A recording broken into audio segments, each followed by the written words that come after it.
Bukan pocong, bukan kuntilanak, tapi Mbak P lebih menyesak. Awalnya cuma tumpangan, tapi dia mulai sentuh, dan tak pernah berhenti. Bahkan setelah aku menolak, dia tetap ada. Tetap mendekat. Bahkan ketika aku sudah sendirian di kamar, aku masih bisa merasakan tangannya. Baru 2 bulan aku kerja di perusahaan baru. Aku, seorang fresh graduate yang udah sempat kerja di tempat lain selama setahun. Tapi karena jarak rumah ke kantor sebelumnya terlalu jauh, aku akhirnya pindah ke tempat kerja sekarang. Aku pikir, ini akan jadi awal baru yang lebih tenang, lebih manusiawi. Ternyata, aku salah. Awalnya biasa saja. Aku dikenal di kantor sebagai orang yang kalem, kerjaan beres, gak banyak ngobrol. Fokus aja. Tapi justru karena itu, aku menarik perhatian seseorang. Dia, Mbak P. Usianya mungkin sekitar awal 30-an. Penampilannya rapi, selalu bawa diri dengan sopan. Dia janda, kabarnya sudah lama sendiri. Orang-orang kantor menganggap dia wanita yang kuat, mandiri, dan agak tertutup. Tapi tidak dengan aku. Aku melihat sisi lain yang mereka tidak lihat.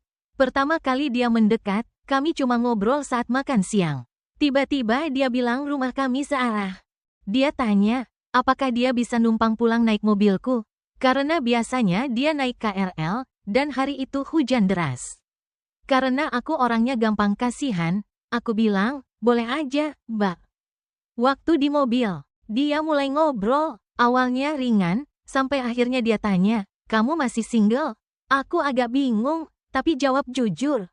Iya, Mbak. Dia ketawa pelan, lalu bilang, wah, kita sama dong.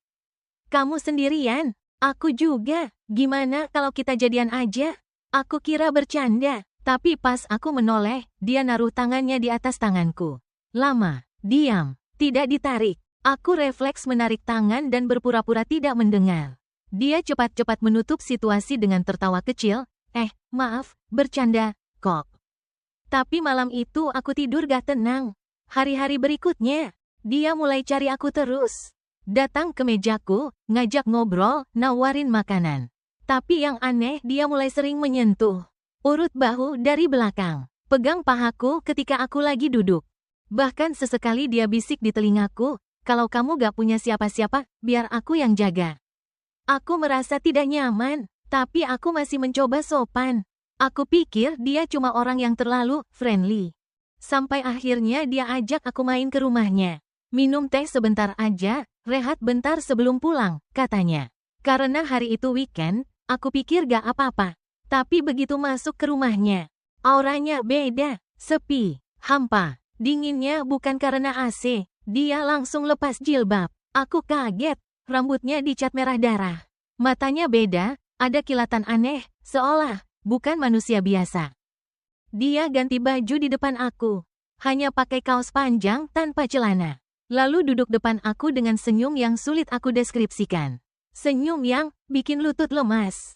Dia bicara panjang lebar tentang hidupnya. Betapa kesepian, betapa tidak punya siapa-siapa. Dan betapa aku berbeda dari yang lain.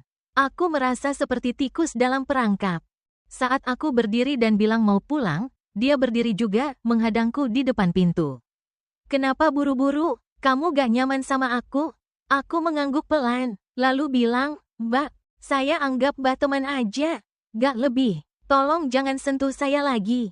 Dia diam, lama. Lalu dia menangis. Tapi bukan tangisan sedih. Itu, tangisan kecewa, penuh dendam. Setelah itu aku mulai menjauh. Aku gak lagi antar dia pulang, gak banyak bicara. Tapi dia makin parah. Dia mulai sering berdiri diam di belakang aku. Ngeliatin aku kerja. Kadang duduk di lantai sampingku, lalu tiba-tiba narik tanganku, bilang dia kangen. Tangannya makin agresif, sentuh PH, gosok punggung. Dan kalau aku tegur, dia bilang, itu bukan raba. Raba itu di bagian sensitif. Ini cuma biasa aja. Kamu baper, aku hampir meledak. Tapi yang paling bikin aku takut, dia mulai ikutin aku sampai rumah. Satu malam, aku pulang larut. Pintu rumahku terbuka, padahal aku yakin tadi udah kunci. Di cermin kamar mandi, ada lipstik merah, tulis, aku sayang kamu. Jangan pergi. Setelah itu aku langsung buat surat resign. Tapi, Meskipun aku sudah tidak kerja di sana, aku masih merasa dia ada. Kadang-kadang tengah malam, aku merasa ada orang duduk di pinggir ranjang. Tapi ketika aku nyalakan lampu, kosong. Aku pernah dengar suara perempuan ketawa kecil di kamar mandi. Kadang cermin berembun padahal AC mati. Kadang pintu kamar terkunci sendiri. Dan tiap kali aku cuci muka, aku lihat bayangan rambut merah di belakangku. Matanya tajam, tak berkelip. Senyumnya masih sama, menggoda. Gila, dia tak pernah benar-benar pergi. Mbak Pei bukan hanya wanita kesepian. Dia adalah sosok yang lapar akan perhatian, dan ketika kamu mencoba menjauh, dia akan merasuk lebih dalam. Bahkan ketika tubuhnya tak lagi dekat, rohnya masih mengintai. Jika suatu hari kamu merasa ada tangan dingin menyentuh bahumu, dan kamu mencium wangi parfum yang tidak kamu kenal, mungkin dia sudah memilihmu sebagai yang berikutnya.